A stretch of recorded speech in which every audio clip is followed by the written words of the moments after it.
इस वीडियो में हम लोग देखेंगे ऑब्जेक्टिव का सॉल्यूशन सेकेंड सीटिंग का, ठीक है ना। तो हमारे पास देखिए सेट जो है ये जी है, ठीक है। तो आपके पास कोई भी सेट हो ना, आप मिला सकते हैं, क्योंकि सभी सेट में क्वेश्चन एक ही होता है, बट थोड़ा बहुत ऊपर नीचे होता है और कोई भी डिफरेंस नहीं होती है। तो चलिए हम फटाक से मिला लेते हैं, यानी सभी आपको इसमें 100 ऑब्जेक्टिव का आपको मिलाया जाएगा और सभी के उत्तर बिल्कुल सही होंगे, ठीक है ना। तो 1 मिनट थोड़ा सा इसको कर लेते हैं सही से। तो हमारे पास जो देखिए सेट है वो क्या है, जी है। तो चलिए हम लोग शुरुआत करते हैं प्रश्न संख्या 1 से। तो देखिए, यदि बहुपद 6x³ माइनस 11x², तो alpha beta plus beta gamma plus alpha gamma का मान होता है c/a, तो -3/6 हो जाएगा, यानी -1/2 इसका हो जाएगा, ठीक है ना। फिर हम लोग चलते हैं 2 नंबर में। तो 2 नंबर का प्रश्न में देखिए थोड़ा सा यानी कन्फ्यूजन है, बट इसको सॉल्व करके यानी इसका ऑप्शन नंबर आता है सी, ठीक है ना। फिर हम लोग चलते हैं 3 में। देखिए, यदि बहुपद इतना एक दूसरे के व्युत्क्रम हो तो Q का मान होगा। तो देखिए Q का मान हमारा जो होगा ना 1 होगा, यानी 3 का ऑप्शन नंबर बी। फिर 4 में चलते हैं, कौन एक द्विघात बहुपद है जिसमें शून्यक -2 और 6 हो, तो इसका ऑप्शन नंबर ए हो जाएगा, ठीक है। 4 का ऑप्शन नंबर ए। 5 में देखिए, हाउ मेनी सॉल्यूशन, यानी इसका ऊपर जो है थोड़ा सा कट गया है, तो इसको देखते हैं तो इसका कितना सॉल्यूशन होगा। तो इसका केवल और केवल एक सॉल्यूशन होगा, यानी 6 का ए। 7, ठीक है, ये कितना 5 का था। 6 का के किस मान के लिए समीकरण इतना का ए द्वितीय हल होगा, तो इसका हो जाएगा k ≠ 6, यानी ऑप्शन नंबर बी। 2 रैखिक समीकरण के रेखा चित्र अगर समांतर हो तो इसका अनगिनत हल हो जाएगा 7 का सी। देखिए ये पेज 2 बार आ गया है। 8 का देखिए y-4 = 0, तो x अक्ष के समांतर। यदि 2x + 3y = 11, तो इसका हो जाएगा हमारा ऑप्शन नंबर हो जाएगा 9 का बी। जब सॉल्व करते हैं ना, सॉरी 9 का ऑप्शन नंबर डी हो जाएगा, x = -2, यानी इसका होगा कौन सा, डी नंबर। फिर हम लोग चलते हैं, देखिए 10 में चलते हैं, निम्नलिखित में कौन सा द्विघात समीकरण नहीं है, तो द्विघात समीकरण सी नंबर वाला नहीं है। 11 में मिलाने वाली रेखा 0 0। फिर 12 में देखिए केंद्र कितना है, तो इसको जब सॉल्व करिएगा तो 6 1 आएगा, ठीक है ना। फिर हम लोग चलते हैं 12 के बाद 13 नंबर में चलते हैं। यदि किसी त्रिभुज के निर्देशांक, तो त्रिभुज का क्षेत्रफल जो होता है, यानी जब इसको सॉल्व करते हैं ना तो ये आता है 4। देखिए हमने हर एक क्वेश्चन को सॉल्व करके आपके लिए लाया है, ठीक है ना। इसका आंसर आपको हो जाएगा 4√2, बी नंबर। फिर 15 में देखिए, 15 ये फार्मूला, इसका ए नंबर होगा। फिर 16 में देखिए, यदि किसी शंकु के वक्रपृष्ठ का क्षेत्रफल और त्रिज्या इतना हो तो इसकी इकाई होगी 20 सेंटीमीटर, बी नंबर। समान ऊंचाई वाले 2 वेतन का अनुपात, तो क्षेत्रफल का अनुपात हो जाएगा। देखिए बेलन का आयतन में स्क्वायर होता है, लेकिन क्षेत्रफल वाले में होता है 2/h, तो ये हो जाएगा 3:4, यानी 17 का सी नंबर। एक शंकु की संपूर्ण सतह का क्षेत्रफल 18 है, तो जब इसको सॉल्व किए थे ना तो इसका ऑप्शन हमारा आया था 6 मीटर, यानी ए। फिर देखिए 2 गोले का आयतन दिया हुआ है, संपूर्ण पृष्ठ हो जाएगा 2:3। किसी गोले का संपूर्ण पृष्ठ का क्षेत्रफल, तो इसका व्यास जब निकालते हैं ना तो रेडियस 4 आता है, तो व्यास 14। युगपथ, तो इसका डी नंबर हो जाएगा ऑप्शन हमारा, ठीक है ना। 1 मिनट, इसका डी हो जाएगा। फिर देखिए 22 नंबर में जब इसको सॉल्व करिएगा ना तो 11 आता है। 23 का 2 समरूप त्रिभुज ABC एवं PQR के क्षेत्रफल क्रमशः इतना और इतना हो, तो इसको सॉल्व करने के बाद 3.5 आएगा आपका। फिर देखिए एक समचतुर्भुज के विकर्ण 6 और 8 हो, तो इसकी प्रमुख यानी सभी भुजाएं 5। फिर देखिए 2 समरूप चतुर्भुज 24, 26 और 34 हो, तो इसका हो जाएगा 20। 26 में इसका क्षेत्रफल दिया हुआ है, तो इसका भुजा 4 होगा, तो 4 तिया 12, परिमाप 12 सेंटीमीटर वृत्त के परिमिति, ठीक है, बी नंबर। एक वृत्ताकार वलय की बाहरी और भीतरी त्रिज्याएं क्रमशः इतनी है, तो वलय का क्षेत्रफल हो जाएगा πr² + r²। किसी वृत्त के केंद्र से 8, तो इसका हो जाएगा 10 सेंटीमीटर। उसके बाद 2 वृत्त के क्षेत्रफलों का अनुपात, तो परिधियों का अनुपात हो जाएगा हमारा 3:2। y अक्ष का समीकरण x = 0। 2 घनों के आयतन का अनुपात, तो पृष्ठ का अनुपात हो जाएगा 1:8, नहीं इसका 1:9 हो जाएगा, ये नहीं होगा, ठीक है ना। 32 का सी। एक गोंडा जिसकी त्रिज्या, तो इसका हो जाएगा ए नंबर। फिर देखिए इसका माध्य दिया हुआ है, तो इसका x का मान हमारा होगा 8 6 14, 14 9 23 और 13 36, तो हो जाएगा ये 14, ठीक है ना, बी नंबर। इसकी माध्यिका होगी, तो इसको सॉल्व करने के बाद 16 आता है। फिर आगे चलते हैं, इसका बहुनक होगा, तो 25 सबसे अधिक 3 बार आया है। फिर आगे देखिए 37 में परिसर, सबसे बड़ा 32 और सबसे छोटा 6, तो 32 में से 6 घटेगा 26। फिर आगे देखिए वर्ग अंतराल 130 प्लस 150/2 यानी 140। 4 लगातार विषम संख्या, तो इसका 9 हो जाएगा जब इसको बनाते हैं, ठीक है ना। 40 में कौन केंद्रीय है, तो इसका परिसर होगा। 41 का 2 संख्या का मोसो और लोसो, तो ये 81 होगा, ठीक है ना। फिर आगे चलते हैं 42 में इसका मोसो 3 होगा। 43 में हमारा होगा 6³ + 1।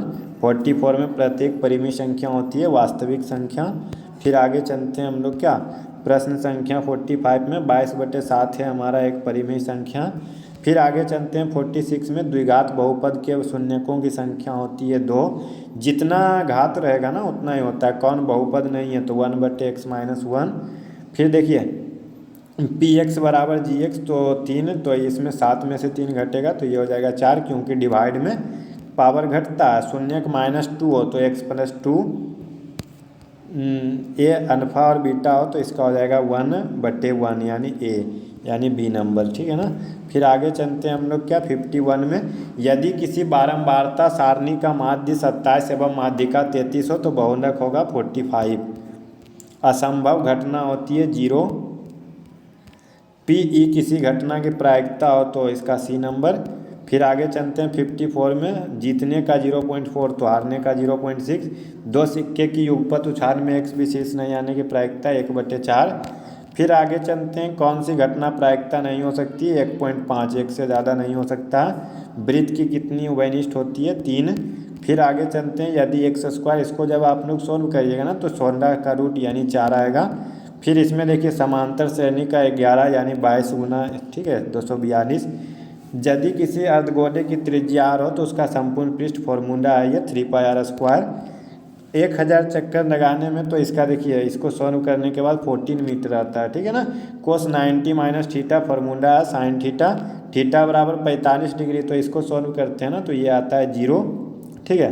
निम्नलिखित में किसका मान √2 के बराबर होता है, कोसेक 45।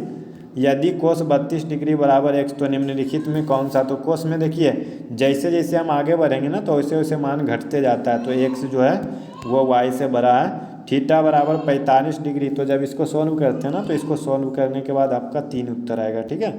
फिर आगे चलते हैं 67 में sin 52 डिग्री, तो इसका हो जाएगा ऑप्शन नंबर सी। 1 मिनट, तो इसका कितना हो जाएगा, ऑप्शन नंबर सी। फिर आगे चलते हैं देखिए 68 में tan थीटा = 12/5, तो ये हो जाएगा sin थीटा 12/13। इसको जब सॉल्व करेंगे ना तो इसका बी नंबर आएगा 69 का। 70 का 1 + cot² थीटा यानी cosec square theta × 1 - cos² theta, तो ये हो जाएगा हमारा 70 का हो जाएगा। जब इसको सॉल्व करते हैं ना तो डी हो जाएगा 1, ठीक है ना। 1 मिनट, 71 में देखिए 4 × 36 = 37 यानी ए हो जाएगा। ये थोड़ा सा ज़्यादा मोटा हो गया है ब्रश, तो इसको, ठीक है ना। अब आगे चलते हैं हम लोग क्या, 72 में 156 का जब गुणनखंड करते हैं तो 2 बार आएगा, ठीक है।